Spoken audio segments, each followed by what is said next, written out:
कौन बताएंगे इसको? ऐसे महान स्टूडेंट कौन से हैं? अंकित आप बताइए।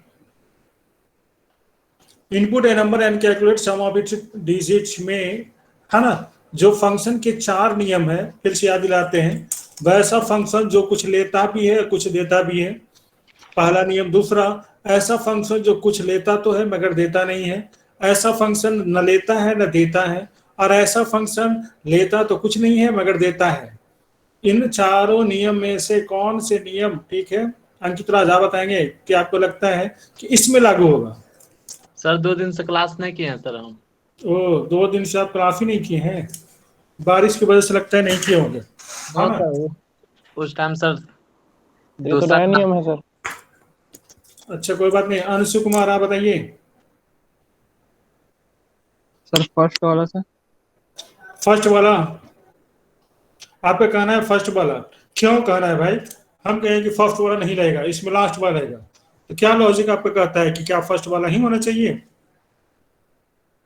सर क्योंकि 2 नंबर इनपुट करवाएंगे, उसके अच्छा बाद ठीक, फिर वो सम देगा। सम देगा, सम एक वैल्यू है तो वो रिटर्न कर सकता है ना? और इनपुट लेगा इसलिए पैरामीटर भी जाएगा, तो इसका मतलब है कि फर्स्ट वाला ज्यादा उपयुक्त है ना? धूपनाथ आप बताइए, क्या सही बोल रहे हैं? आप इनकी बातों से यस सहमत हैं? जी सर। नहीं सहमत हैं? सहमत है सर, सहमत है। तो सहमत है, बिल्कुल सहमत। कुमुद कुमार आपको क्या लगता है? यस सर, फर्स्ट वाला। हाँ सही बात है, फर्स्ट वाला ही होगा, है ना? क्योंकि इसमें इनपुटिंग भी है, कैलकुलेट करने के बाद एक नंबर आ रहा है, तो इसका मतलब रिटर्न भी ये कर सकता है ना? तो इस वजह से अब हम लोग सी में आते हैं और सर कर सकते करेगा। फर्स्ट वाला कर, हाँ सर भाई, तो जो जाएगा। हाँ एक ही है ना, ठीक है। इसलिए पहला वाला ज्यादा अच्छा है, ये पहला से इसको बनाना चाहिए क्योंकि फॉलो कर रहा है।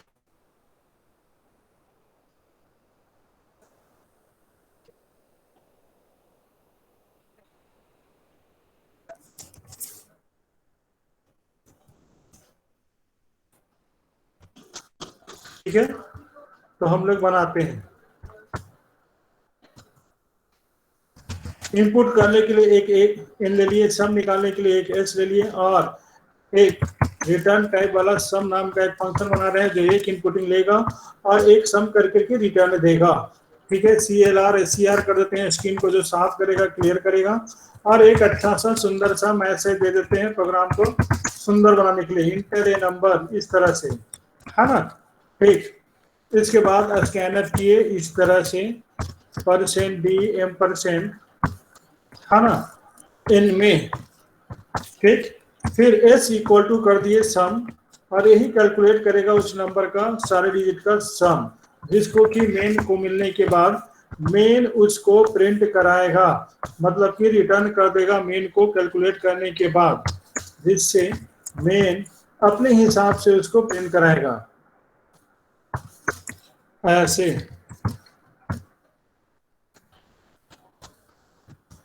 स्क्रीन को होल्ड करने के लिए CH का हम लोग इस्तेमाल कर देते हैं। ठीक है, और सर फर्स्ट वाले प्रिंट में सर सेमीकोलन छूट गया है। यहाँ पर सेमीकोलन छूट गया, और इस वाले फर्स्ट प्रिंट में, प्रिंट हाँ में। सही बात है, बहुत तेज स्टूडेंट। आप लोग सब के सब लोग है ना, एक दिन जरूर वैज्ञानिक बनिएगा, हमको लग रहा है ना? आप लोग के लिए अभी से ही हम चांद का टिकट रिजर्व कर दिए हैं। तो सम ऐसे, है ना? अब आप लोग जैसे सम निकालते थे डिजिट का, बस वही वाला प्रोग्राम सम में डाल दीजिए, है ना? तो ऐसे लिखा जाता था, एक रिमाइंडर के लिए ऐसे व्हाइल लूप चलेगा। इक्वल टू, हाँ 0 ऐसे लिखते थे, है ना? और फिर व्हाइल ऐसे लगाते थे, n इज ग्रेटर देन 0 ऐसे लिखते थे, है ना? फिर इसके बाद रिमाइंडर निकालते हैं कैसे, तो m equal to s modulus n कर करके, n नहीं, कितना से निकलेगा, 10 से, रिमाइंडर s से नहीं n से, n जो नंबर है उसका रिमाइंडर निकाले। ठीक इसमें रख के मतलब m में रखे, रखने के बाद इसको सम में जोड़ दिए ऐसे, फिर इसको ऐसे कर दिए और लास्ट में इसी को मेन को रिटर्न कर दिए, है ना, ये ऐसे कर दिए। ठीक है, अब इसको रन करा दिए, इनफाइनाइट में चला जाएगा लगता है, बाप रे, क्योंकि n इक्वल टू n/10 किए नहीं। अब इससे बचने का क्या उपाय है ना, इससे बचने का उपाय यही था। ठीक है, इसमें हम लोग n equal to n by number को काटना भी तो है, नहीं काटेंगे तो ये इनफाइनाइट में चला जाएगा, है ना। अब ठीक है, ये कुछ छूट रहा है। अब मान लेते हैं, देखते हैं इस तरह से 234, तो इसका सारे डिजिट का सम कितना आना चाहिए, हमको लगता है कि 12 आना चाहिए कि सर 9 आएगा ना? और 9 आएगा। ठीक, देखिए 9 आ गया, है ना। इसी तरह से फिर हम कुछ लिख रहे हैं, ऐसे ऐसे ऐसे ऐसे 4599। ठीक है, इसका सम कितना आएगा, कितना आएगा, है ना। ठीक, तो ये सब तो आप पहले से जानते थे, हमको तो सिर्फ ये देखना है और सीखना है क्या कि फंक्शन में इस तरह से हम लोग कैसे स्टेप बनाएंगे। अब इसमें किसी को दिक्कत हो तो पूछें, नहीं तो छपाई करें।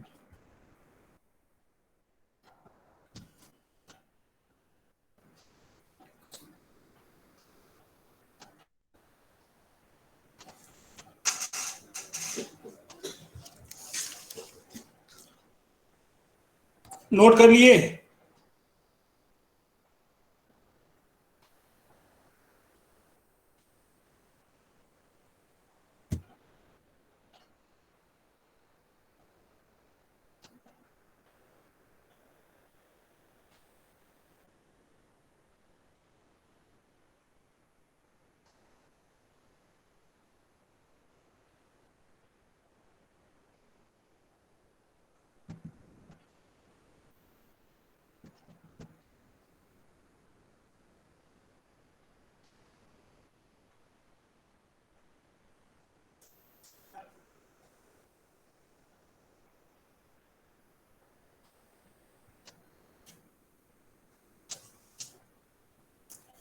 नोट कर लिए?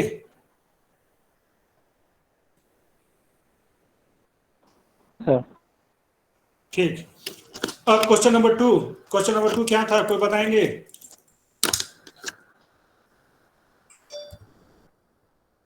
Input a number and calculate all its factor. हाँ, एक नंबर हम लोग को लेना है, इनपुट कराना है, उसके सारे फैक्टर को, है ना, निकालना है। ठीक, अब इसका आंसर कौन बताएंगे, इसमें किस तरह का पहला वाला, दूसरा वाला, तीसरा या चौथा, कौन सा टाइप का फंक्शन हम लोग इस्तेमाल कर सकते हैं, कौन इसके लिए सबसे ज्यादा सुटेबल होगा? सेकंड वाला सर। सेकंड वाला। कौन बोल रहे हैं, आपका नाम बताइए। आयुष राज सर। आयुष राज, बहुत तेज स्टूडेंट है। तो ये बताइए कि क्यों आप ऐसा सोचे कि ये सेकंड वाला ज्यादा अच्छा है? क्योंकि सर इसमें हम इनपुट लेंगे और आउटपुट जो होगा हमारा वो एक से ज्यादा हो रहा है, तो इसमें हाँ, एकदम एकदम सही पकड़े। ठीक है, इसमें इनपुट लेना होगा, है ना, इसलिए ठीक है, इनपुट एक्सेप्ट करने वाला फंक्शन को पकड़ेंगे, लेकिन रिटर्न नहीं करेगा। क्यों नहीं करेगा? क्योंकि इसमें एक से ज्यादा वैल्यू आउटपुट में आएगा, इसलिए इसको हम लोग सेकंड वाला मेथड से ही बनाएं। तो हम लोग ऐसा करते हैं, सेकंड वाला मेथड से बनाएंगे तो सिर्फ एक नंबर लेते हैं और रिटर्न इसका होगा नहीं, इस वजह से इसको वॉइड लिखना पड़ेगा। ठीक है, सम ले लिए, सम के जगह पर नाम भी इसको हटा देते हैं, अच्छा कर देते हैं, जैसा काम वैसा नाम रखते हैं, है ना। इसका नाम भी रख देते हैं फैक्टर, फैक्टर निकालने वाला। इनपुट तो करा दिए और फिर इसके बाद फैक्टर रिटर्न करेगा नहीं तो इसमें स्टोरी नहीं होगा, है ना, बल्कि फंक्शन खुद फैक्टर निकालेगा, मतलब ये मॉनिटर पर डिस्प्ले करेगा। ठीक है। अब फैक्टर कैसे निकलेगा, अब हम लोग उसमें आते हैं। फैक्टर निकालने के काम मेरा फैक्टर नाम का जो आदमी है वो करेगा। तो उसके लिए हम एक ये ले लेते हैं, है ना। लूप चलाने के लिए i इक्वल टू 1 से लेके i is less than equal to n तक चलेगा, ठीक है। और ऐसे अब जो फैक्टर जैसे निकालते थे वैसे आप निकाल दीजिए। मतलब n में जो i का वैल्यू 1 2 3 4 होगा उससे डिवाइड करेंगे और पता लगाएंगे कि उसका रिमाइंडर 0 आ रहा है कि नहीं। अगर आ रहा है इसका मतलब है कि वो वैल्यू i का n को काट रहा है, इसका मतलब है कि ये एक फैक्टर है n का, है ना। अच्छा ये निकलता है ना।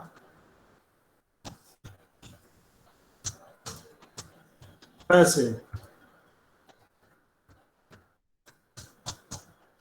ऐसे सही है ना। किसी को कोई इसमें दिक्कत नजर आ रही है, हम इसको रन करा दें, बोलिए। कराइए सर, कराइए। हाँ ठीक, करा देते हैं, यही करा दें। एक एरर है, जी। कहाँ की है मेरे? क्या एरर है, टाइप मिसमैच हो रहा है। देखिए टाइप मिसमैच, यहाँ इंटीजर रिटर्न टाइप रखे हुए हैं और यहाँ पर क्या रखे हुए हैं, रिटर्न करेगा नहीं इसलिए void। जब ये भी रिटर्न नहीं करेगा तो ये भी तो void ही होगा ना। नीचे वाला void। पूरा पूरा लगता है दिमाग आप लगाते हैं। रन करा दीजिए सर, करा दीजिए। ठीक, तो हम 6 लिखेंगे। 6 का फैक्टर कितना होता है अगर आपको नहीं पता है तो कंप्यूटर बताएगा। यही 4 फैक्टर 6 का होता है। 1 से भी 6 कटेगा, 2 से भी, 3 से भी और 6 से भी, है ना। इसी तरह से फिर हम रन कराते हैं। रन कराने के बाद इस बार 100 का फैक्टर देखते हैं। हो सकता है बहुत हो, नहीं बहुत नहीं है, बस यही 6-7 है। 1 से 100 कट जाता है, 2 से भी कट जाता है, 4 से भी कटेगा, 5 से, 10 से, 20 से, 25 से, 50 और 100 से। इसके अलावा किसी नंबर से 100 नहीं कटेगा। इसीलिए यही, ठीक है, आपका 8 गो नंबर है जो लगता है फैक्टर इसका होगा, है ना। 9 गो सर, 9 गो है सर। हाँ 9 गो। ठीक, तो इसको नोट कर लीजिए। सर उसी में काउंट फंक्शन कर दीजिए ना n के लिए। काहे के लिए, n के लिए कौन, मतलब कितना n है। के लिए काउंट हाँ यस सर, count कितना इसलिए नहीं लगाएंगे ना क्योंकि क्वेश्चन में वो नहीं है, है ना। तो एग्जामिनेशन में भी जैसा क्वेश्चन हो ना बस उतना ही का जवाब दीजिए। ज्यादा चनाक बनिएगा आंसर का, है ना, काट लेगा। सर तो हमको मतलब ऐसे अभी क्लास में डिस्कशन था तो वो बोले हैं उसी में ऐड हो जाता हाँ है ना। तो क्लास में डिस्कशन करने के लिए ठीक है, लेकिन एग्जाम में बड़ी सोच समझ के लिखना पड़ता है। अब क्वेश्चन नंबर 3, जो लोग नहीं बना पाए हैं वो इसको नोट कर लेंगे फट से। जो लोग धीरे धीरे नोट करते हैं, है ना, तो वो स्क्रीनशॉट ले लेंगे। लेकिन हाँ, स्क्रीनशॉट लेने के बाद भी उसको कंप्यूटर पर जरूर नोट करके रन कराएंगे, तभी आप लोग का प्रैक्टिस बढ़िया होगा। समझिए ना, प्रोग्रामिंग हमेशा प्रैक्टिस का चीज है, इसलिए आप लोग खूब प्रैक्टिस किया कीजिए।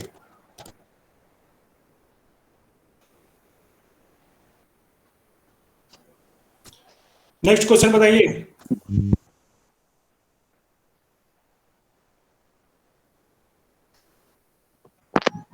सम of all even number from 50 to 150।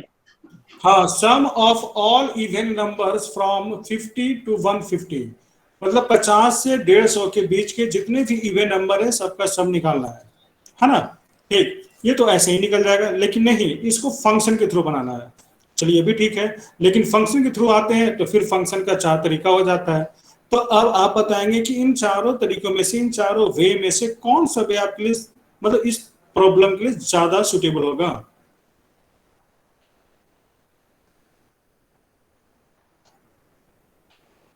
कोई स्टूडेंट इसको बताएंगे। Third number third sir. होगा सर। कौन, फिर से बताइए, अलग अलग बोलिए। Third number. थर्ड नंबर, अच्छा थर्ड नंबर क्या है, जो थर्ड बोले हैं वो थर्ड के बारे में बताएंगे। थर्ड नंबर बोलता क्या है? सर इसमें हम लोग इनपुट नहीं ना लेंगे इनपुट पर लेगा और ना रिटर्न करेगा। ये अच्छा आपका कहना है कि ना इनपुट करेगा ना रिटर्न करेगा, ठीक। और कोई सर, दूसरा fourth- स्टूडेंट और भी जवाब देना चाहते हैं? नहीं सर, इनपुट fourth- लेगा मतलब इनपुट नहीं लेगा और रिटर्न करेगा। हाँ, इनपुट नहीं लेगा मगर रिटर्न करेगा। फोर्थ नंबर इसमें लगेगा, इसलिए कि यहाँ पर एक 50 से 150 तक की लूप चलाना है, इनपुटिंग का सवाल ही नहीं है। लेकिन सम निकालना इवन नंबर का, तो सम तो एक वैल्यू होगा ना, तो जब एक वैल्यू है तो फंक्शन तो रिटर्न कर सकता है। एक से ज्यादा वैल्यू रहने पर फंक्शन रिटर्न नहीं करता है, इसलिए इसके लिए, ठीक है, चौथा नंबर सबसे सही है। मतलब यहाँ पर इंट हो जाएगा, इसका नाम भी रिटर्न टाइप ले लिए, नाम सम रखते हैं, मगर ये ब्लैंक रहेगा क्योंकि इनपुट नहीं लेगा। ये भी ब्लैंक रहेगा, ये भी कुछ नहीं रहेगा क्योंकि इनपुटिंग इसमें है ही नहीं। तो ये दो स्टेटमेंट खत्म हो जाएगा, इनपुट करने वाला और एक मैसेज देने वाला, ये भी खत्म हो जाएगा, है ना। फिर यहाँ आएंगे, ये तो है ही नहीं, ब्लैंक। एक सिर्फ रिटर्न करेगा तो रिटर्न को रखने के लिए होना चाहिए, जिसको ये सम मान लेंगे, ठीक है, क्योंकि ये रिटर्न करेगा तो हम लोग इसमें रखेंगे ऐसे, और फिर इसको प्रिंट कर देंगे, है ना, ऐसे लिख देंगे sum of even numbers from 50 to 150। ये प्रोग्राम को सुंदर बनाने के लिए मैसेज दे रहे हैं, ठीक है। फिर ऐसे ऐसे, फिर %d, है ना, ऐसे, तब हम इस एच को प्रिंट करा देंगे ऐसे। बाकी गेट ch वगैरह तो रहेगा ही, है ना। अब यहाँ पर हम लोग आते हैं, यहाँ पर स्टार्ट करेंगे 50 से और इसको ले जाएंगे 150 तक, इक्वल टू 150 ऐसे, और यहाँ पर देखेंगे कि कौन कौन दो से कट जाता है ना। तो ऐसा करेंगे, लिखेंगे i modulus 2 equal to 0, then sum करो s equal to s plus i, ऐसे। तो एक s का वैल्यू भी इनिशियलाइज करना पड़ेगा आपको, अगर सम निकाल रहे हैं तो ऐसे करते हैं ऐसे, और फिर इसके बाद फिर क्या करेंगे, रिटर्न एस, ऐसे।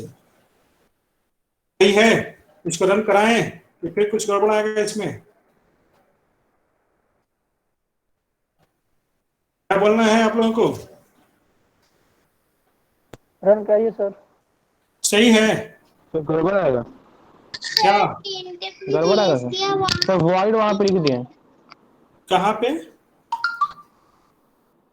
कहाँ पे? हाँ देखिए, दो जगह गड़बड़ है। एक तो देखिए ये गड़बड़ है, ब्लैंक होगा, फिर ये नाम गड़बड़ है, इसमें हम लोग सम बनाए थे तो सम होगा, है ना, और फिर वॉइड गड़बड़ नहीं होगा सर, टाइप के थ्रू बन रहा है, तो ऐसे है। अब क्लियर? सब कुछ देखना पड़ेगा ना, एक साइड देखिएगा तो प्रोग्राम फिर रन कैसे करेगा? अभी भी कोई गड़बड़ है? सर प्रिंट कहाँ करवा रहा है? हाँ? अब रन कराते हैं,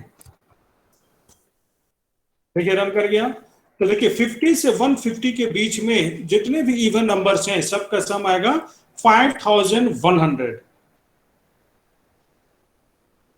ठीक है। तो मैसेज आप अच्छा सा दे दिए हैं जिससे कि किसी भी दर्शक को समझ में आ जाएगा, है ना। सेमी कॉलन जो लगाया हुआ उससे अच्छा होता कि हम इसमें इक्वल टू लगा देते तो और थोड़ा सा सुंदर मैसेज होता, है ना।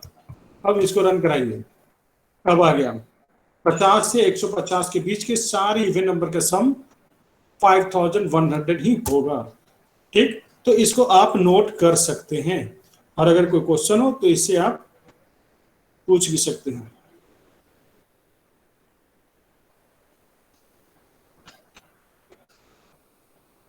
तो क्वेश्चन ही ना है, तो नोट कीजिए। और भी कोई होमवर्क है? एक और है सर। और क्या है?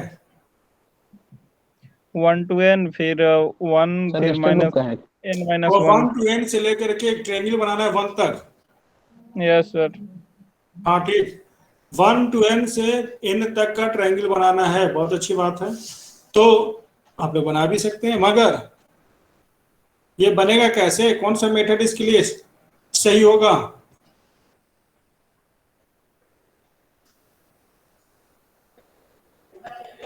Second number sir. Second number मतलब इनपुट लेगा मगर रिटर्न नहीं करेगा। सही बात है, इनपुट लेगा और रिटर्न नहीं करेगा, है ना? ठीक, तो इनपुट लेगा रिटर्न नहीं करेगा क्योंकि इसमें बहुत सारा वैल्यू है। हाँ साहब, जाने के लिए सर थोड़ा सा ऑनलाइन क्लास ले रहे हैं तो इनपुट लेगा और रिटर्न नहीं करेगा। ठीक, तो हम लोग फिर उसी तरह से बनाएंगे। ठीक है, वाइड रिटर्न नहीं करेगा तो इसका नाम हम लिख देते हैं ट्रायंगल। देखिए इसमें इनपुट नहीं लेगा, ब्लैंक रहेगा। ठीक, और ये रिटर्न नहीं कर रहा है। इनपुट तो लेगा ना, एन है तो इनपुट तो लेगा, लेकिन रिटर्न नहीं करेगा, यानी कि सेकंड टाइप से बनेगा, है ना? तो इनपुट तो लेगा ऐसे।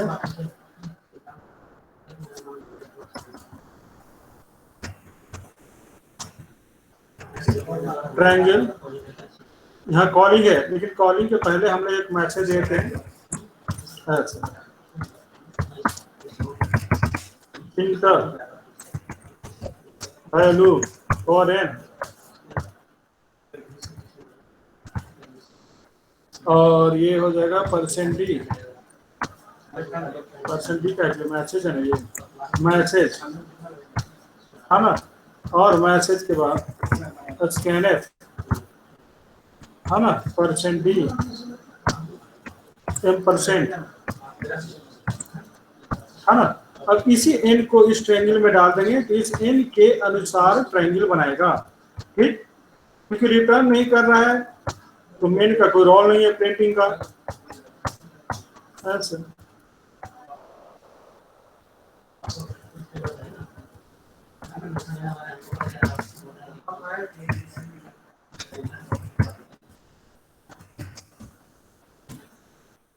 ऐसे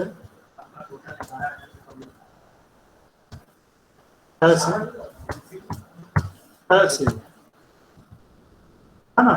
देखिए जब हम एक ट्रायंगल सिंपल सा बनाते हैं तो ऐसे बनाते हैं, है ना? ये वाला ट्रायंगल, ठीक है, 1 से लेकर के 5 तक, फिर 1 से लेकर के 4 तक, फिर 1 से लेकर के 2 तक में हम लोग 5 4 3 2 1 करके बनाते हैं इस तरह से। जैसे देखिए यहाँ पर हम लिख देंगे 5, है ना, I is greater than equal to 1, I minus minus, ये लॉजिक चलता है।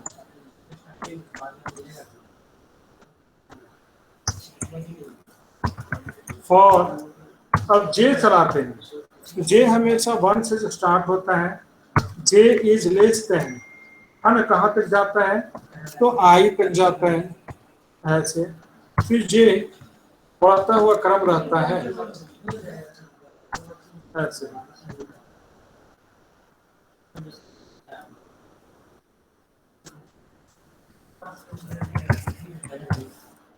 printf %d कॉमा j ऐसे, printf /n ऐसे,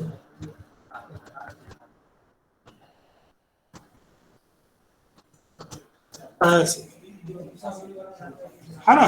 ऐसे जब हम लोग करते हैं तो ये 5 का सिर्फ 5 वाला ट्रायंगल बनाता है। 5 वाला ट्रायंगल का मतलब, 5 वाला ट्रायंगल का मतलब के लिए हम लोग थोड़ा सा एक फोटो देख लेते हैं।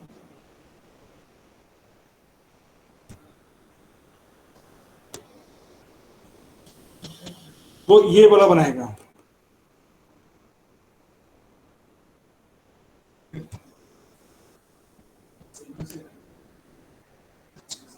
ऐसे, 1 2 3 4 5, फिर 1 2 3 4 ये, फिर 1 2 3, फिर 1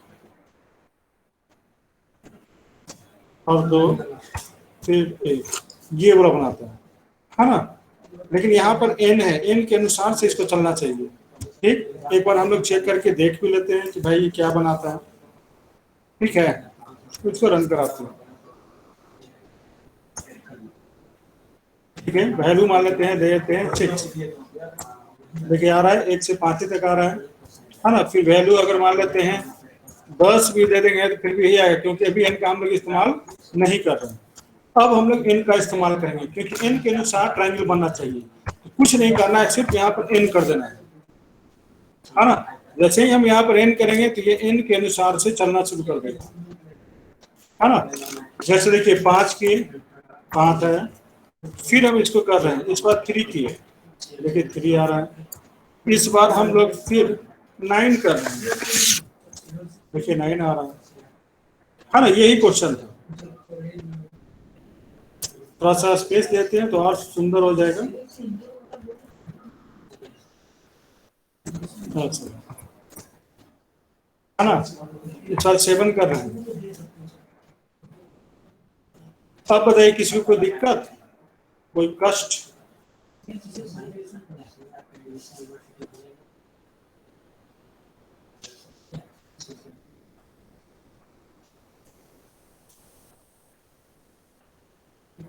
कुछ पूछना नहीं है, कोई कष्ट नहीं है तो आप लोग नोट करेंगे। छपाई शुरू।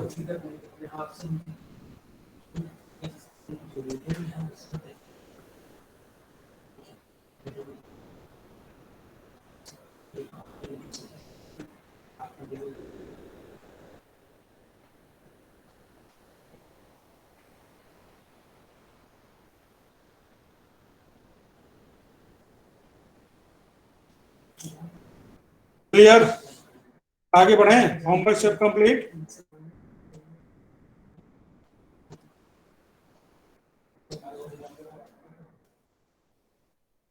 आवाज जा रही है ना? Yes sir. तो सब क्लियर भी है, तो हम आगे बढ़े नेक्स्ट पॉइंट पे। Yes yes sir, all clear है।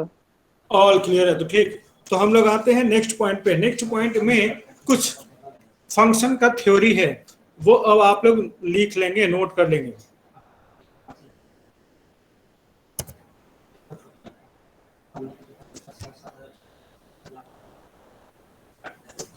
तो फंक्शन के थ्योरी में लिखेंगे सबसे पहले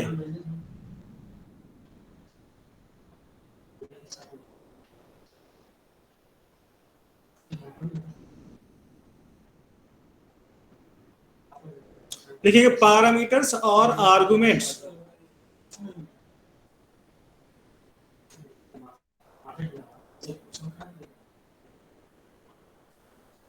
पैरामीटर्स और आर्गुमेंट्स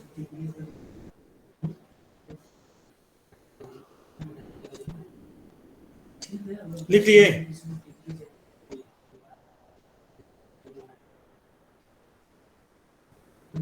इसमें लिखेंगे द वैल्यू और वेरिएबल, द वैल्यू और variable which is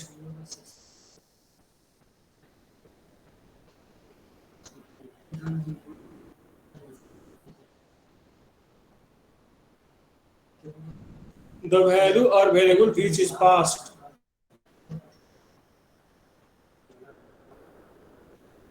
in function is passed in function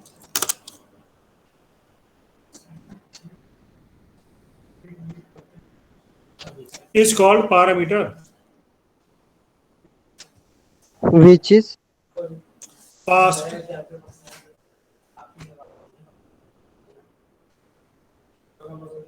which is passed in a function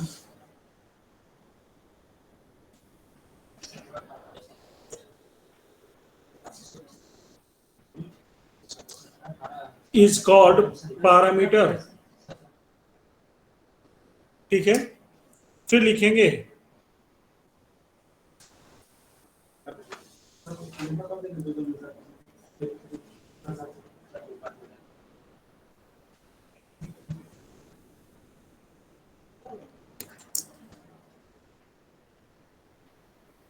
फिर लिखेंगे it is of two types.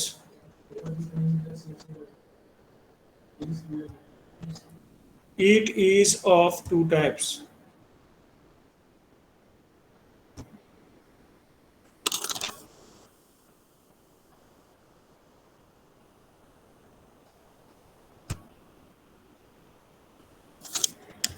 First में लिखेंगे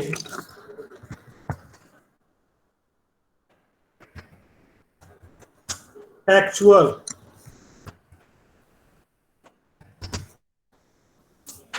पैरामीटर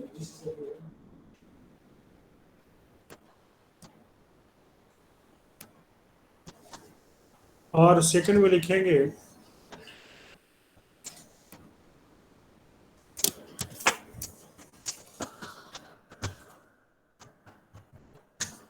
फॉर्मल पैरामीटर।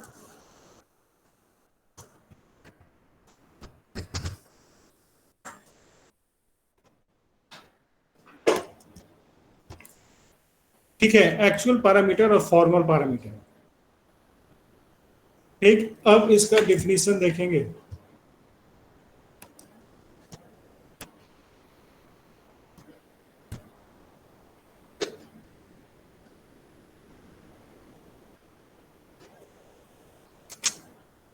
सबसे पहले लिखेंगे actual parameter.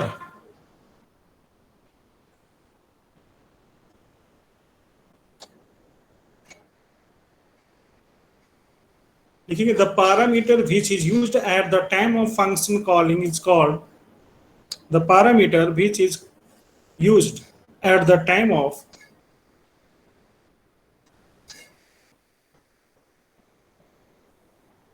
function calling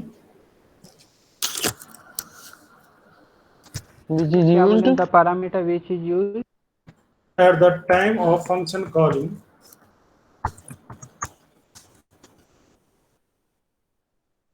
called actual parameter। Function के बाद क्या बोले सर? फंक्शन हम कब बोले थे? सर फंक्शन के बाद क्या बोले? Function calling At the time of function calling is called actual parameter।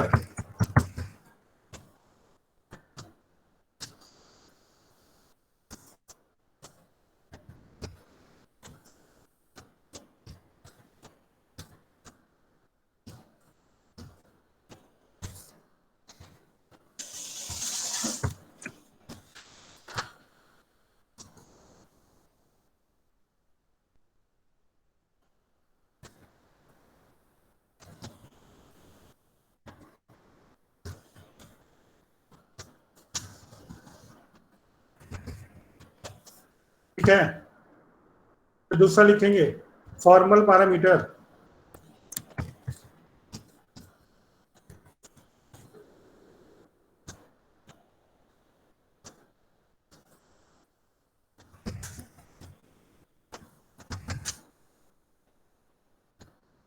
Formal parameter में लिखेंगे the parameter which is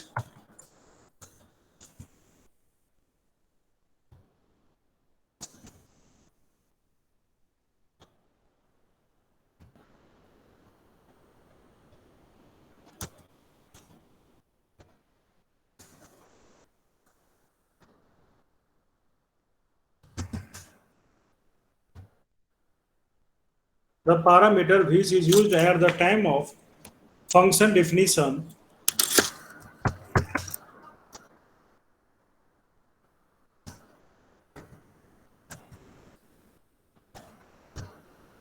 is called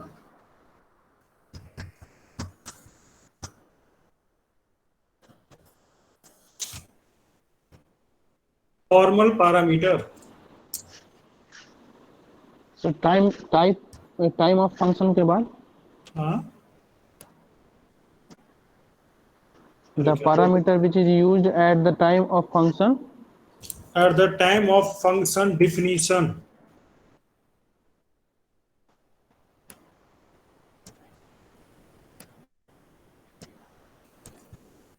at the time of function definition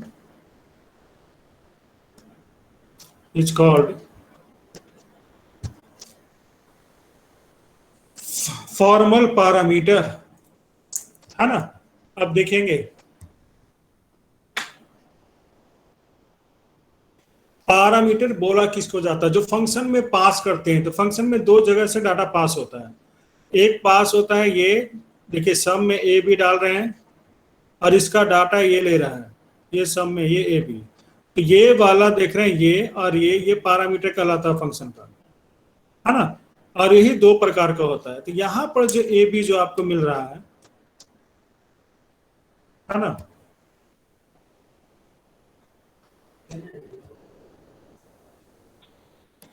ये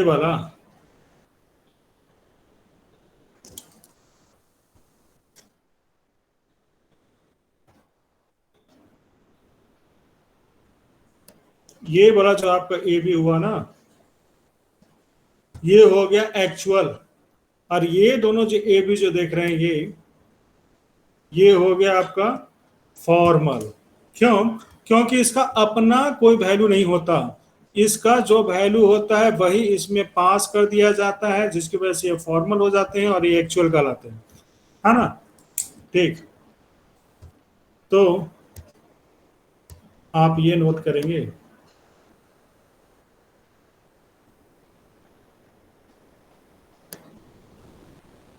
ये हो गया एक्चुअल,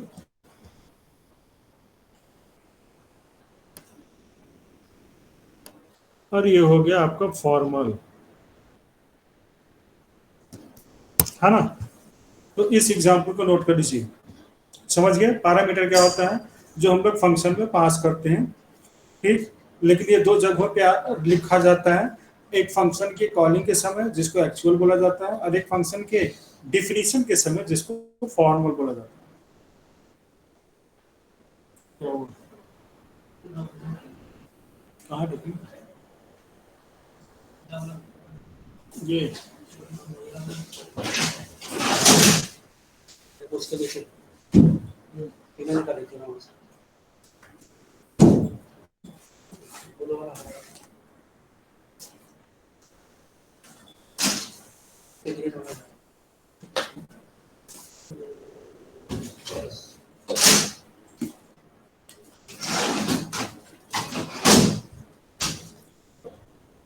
नोट कर लिए सब और समझ भी गए होंगे।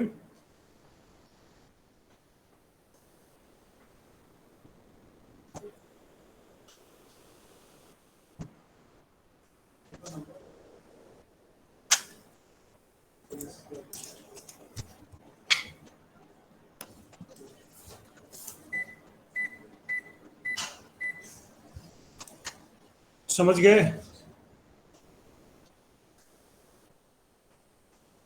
नोट भी कर लिए सब लोग, समझ भी गए?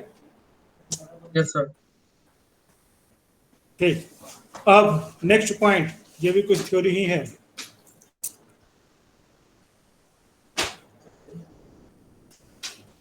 इसमें लिखेंगे अ स्कोप रूल।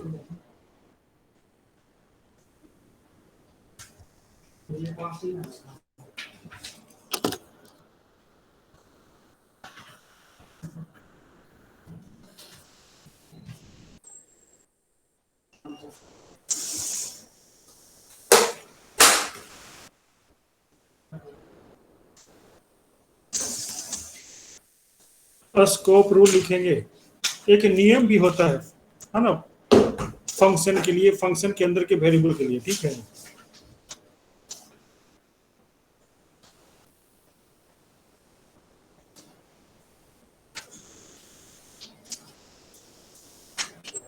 तो इसमें लिखेंगे इसका definition,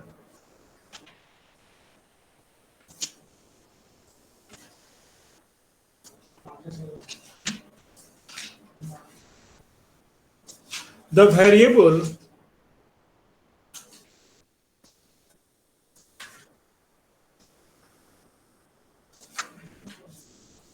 variable comma where it is declared in the function, the variable where it is declared in the function, only there it can be used।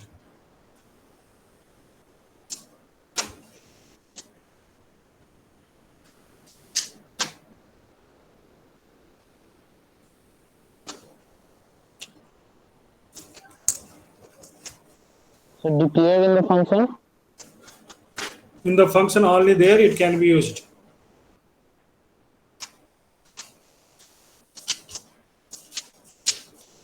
Only there it can be used.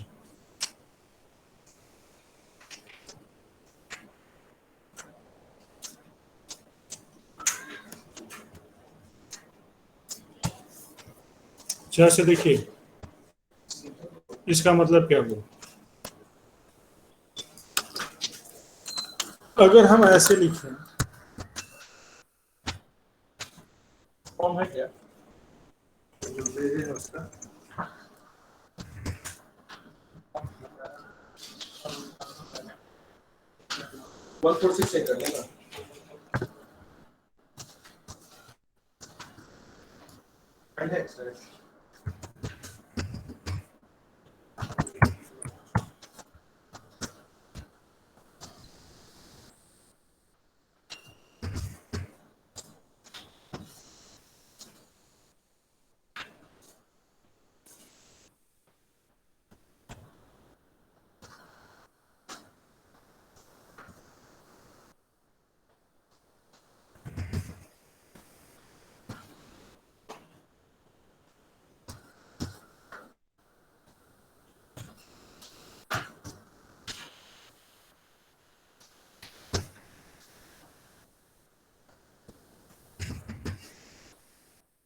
इस question को देखिए, इसका output क्या आना चाहिए?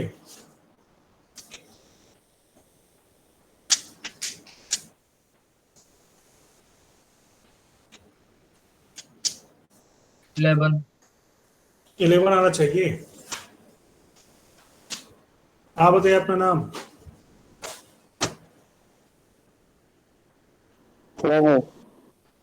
क्या नाम है?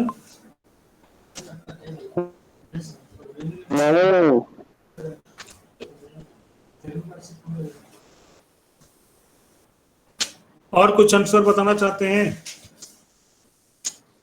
सर इसमें तो रिटर्न करेगा ही नहीं, दोनों वॉइड ही है और हाँ, प्रिंट लगा ही नहीं है। ठीक ठीक, लेकिन कंप्यूटर पर रन करेंगे तो कुछ ना कुछ तो देगा ना। नहीं पता कंप्यूटर पर जब इस प्रोग्राम को रन करेंगे तो ऐसा क्या होगा, कुछ तो होना चाहिए। क्या होना चाहिए?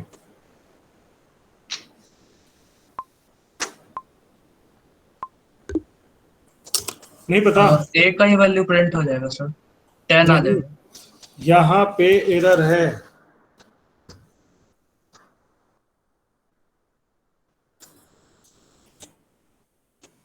ठीक है, इसलिए कि इस वेरिएबल को डिक्लेयर नहीं किया गया है, इसलिए कि अभी अभी स्कोप रूल में हम बताए लिखाए कि जो वेरिएबल जिस फंक्शन में डिक्लेयर है, ठीक है,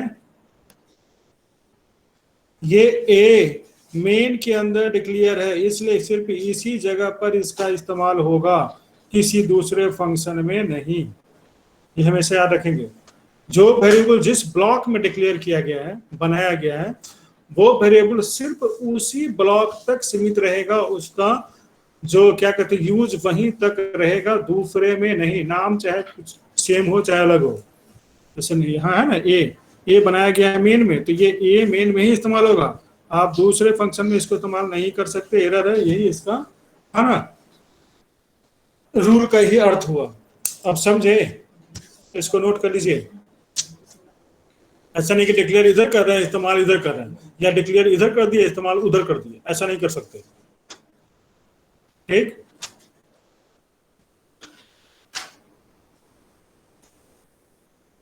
अब नेक्स्ट पॉइंट लिखेंगे, लोकल एंड ग्लोबल वेरिएबल्स। इसी रूल पर है ना वेरिएबल भी बदला है, यानी कि वेरिएबल के नाम बदले हैं।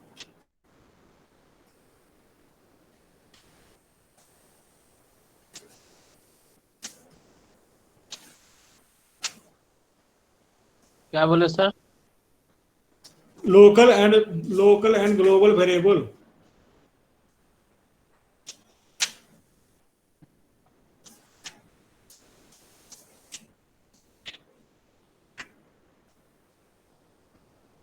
लोकल एंड ग्लोबल वेरिएबल में लिखेंगे, सबसे पहले लोकल लिखेंगे।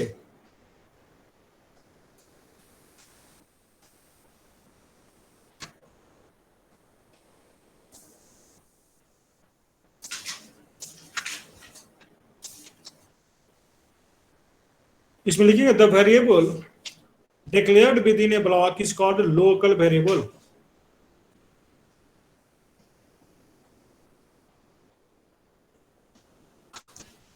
The variable declared within a block is called local variable.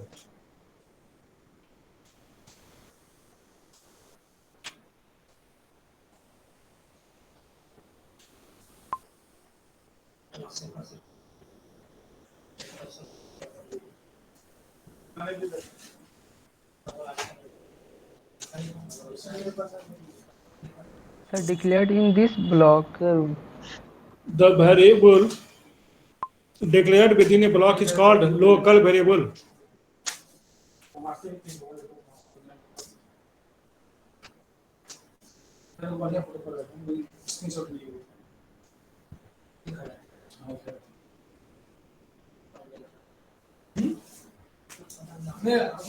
ठीक है,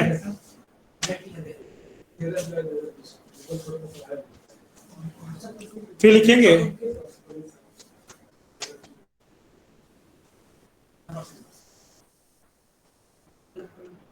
and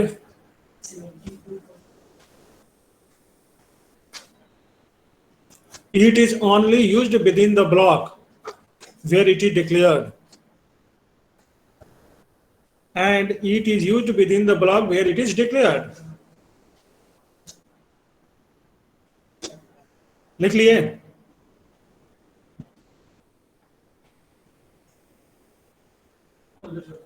इसी पर आपका स्कोप रूल लागू होता है। मतलब लोकल वेरिएबल हमेशा किसी फंक्शन में ब्लॉक के अंदर डिक्लेयर होता है और वो उसी जगह पर इस्तेमाल होगा जहां पर ये डिक्लेयर किया गया, इससे बाहर इस्तेमाल इसको नहीं कर सकते, करेंगे एरर आएगा। अब दूसरा लिखेंगे ग्लोबल वेरिएबल। सर वेयर के बाद क्या बोले? आवाज नहीं आ रहा है। कहां तक लिखे? Used in block where it is declared.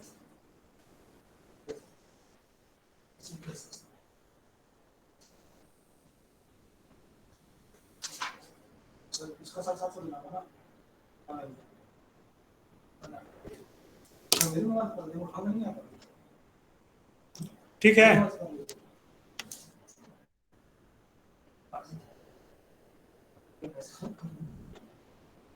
Sir एक बार फिर से रिपीट कर दीजिए ना। अब लिखिए global variable.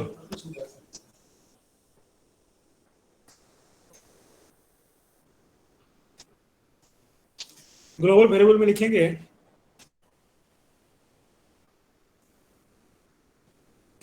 the variable which is declared outside the block or function, the variable which is declared outside the block or function is called global variable.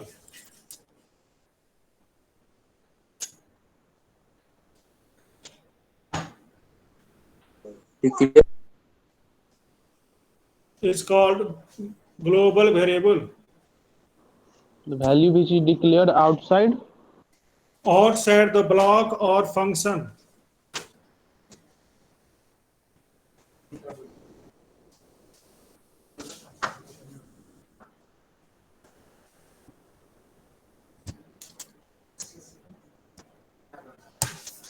ठीक है, फिर लिखेंगे it can be used anywhere in programme.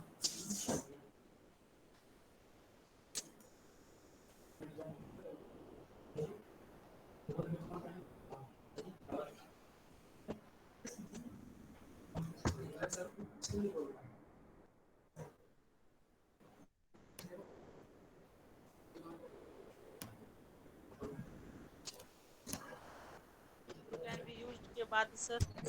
ठीक है, अब देखिए इसको बोला जाता है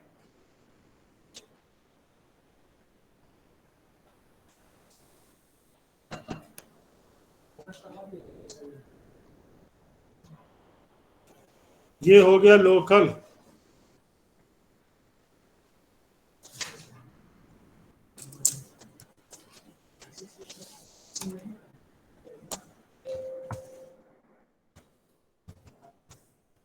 ठीक है।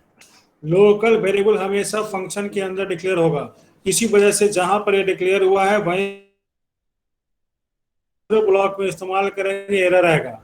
मगर ग्लोबल वेरिएबल की बात करते हैं तो वो ऐसे डिक्लेयर होता है।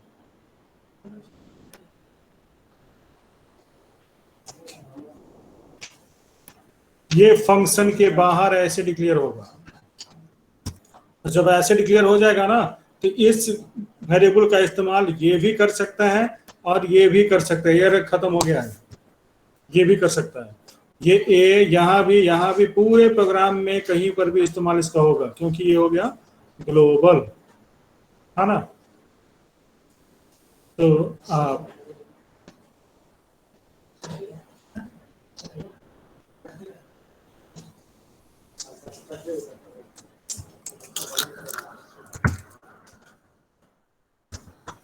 ग्लोबल, है ना, नोट कर लिए दोनों, लोकल ग्लोबल।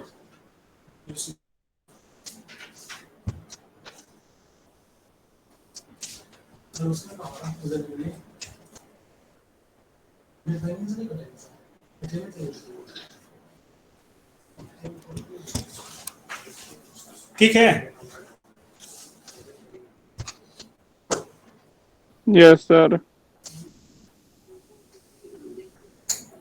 समझिए लोकल किसे कहते हैं, ग्लोबल किसे कहते हैं, है ना।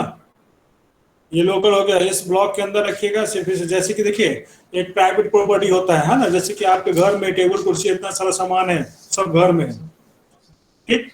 तो इसका इस्तेमाल वही करेगा जो घर का सदस्य है ना, बाहर का लोग इसका इस्तेमाल नहीं कर सकता,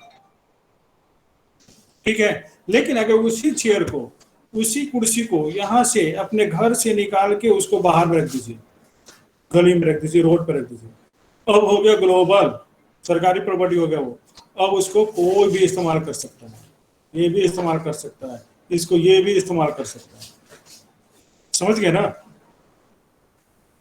अगर अभी नहीं समझ में आया है तो ये करके देखिएगा, घर का जो भी है ना फ्रिज वगैरह निकाल के रोड पर रख दीजिएगा, ठीक है, और तब जाके देखिए क्या होता है। तो देखिए कि मान लगा सब लोग इस्तेमाल करने लगा, समझिए ग्लोबल हो गया। फिर इसको उठा के घर में रख दीजिए, देखिए ऐसे आप ही लोग इस्तेमाल करेंगे, घर के अंदर के सदस्य इस्तेमाल, वो लोकल हो गया। क्लियर, कोई शक, कोई कंफ्यूजन? No sir. नहीं ना, ठीक। तो बस आज इतना ही।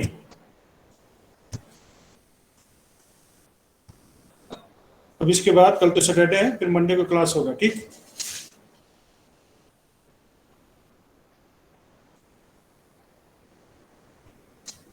आप लोग अटेंडेंस बनाए हैं? नो मेरा सर। रोल नहीं सर। बस अटेंडेंस नहीं बनाया, अटेंडेंस बड़ी जल्दी से फटाफट। 2-4 लोग तो भाग भी गया, है ना। अंकित राज 34।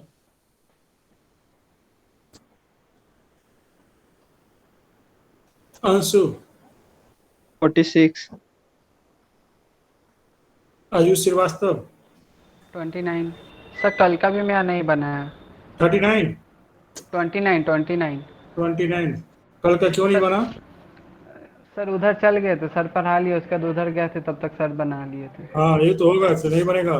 धूपनाथ सर रोल नंबर नहीं मालूम है, सर पढ़ाई नामी तो किए ही थे सर पूरा।